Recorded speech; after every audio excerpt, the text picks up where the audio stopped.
Parole de français. Ce matin, on va donc s'intéresser aux déserts médicaux. Depuis plusieurs années, il y a deux mondes. Il y a les grandes villes très bien dotées en généralistes où s'installent prioritairement les jeunes médecins.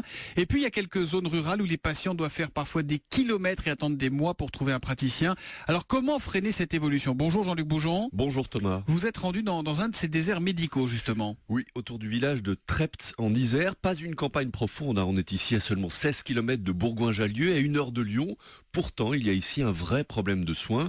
Les deux généralistes de la maison médicale sont complètement débordés. Un troisième médecin vient de partir à la retraite, mais on ne trouve personne pour le remplacer. Aucun jeune médecin ne veut venir ici.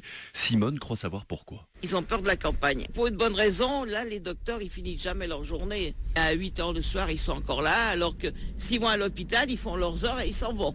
Mais alors, qu'est-ce qu'il faut faire, Jean-Luc? Punir les médecins, les attirer avec de l'argent? Que vous ont dit les habitants? Eh bien, il faut les motiver, les inciter financièrement à venir. C'est vraiment l'idée qui revient le plus. La carotte plutôt que le bâton. Écoutez Nicolas. L'obligation, je pense que c'est pas la solution. Je pense que c'est plus l'incitation. Le côté financier, peut-être qu'ils aient moins de charges, qu'ils soient plus libres de tarifs. Je pense qu'ils sont noyés par tout ce qui est papier, peut-être trop de responsabilités pour eux. Je pense que la solution, c'est l'incitation, l'aide au logement, avoir la clientèle déjà présente.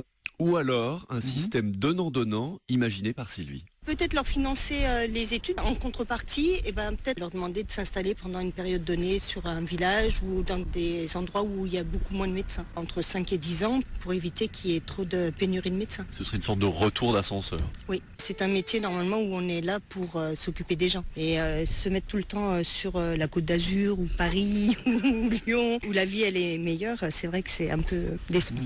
Mais Jean-Luc, ces systèmes d'incitation financière, ils n'existent pas déjà?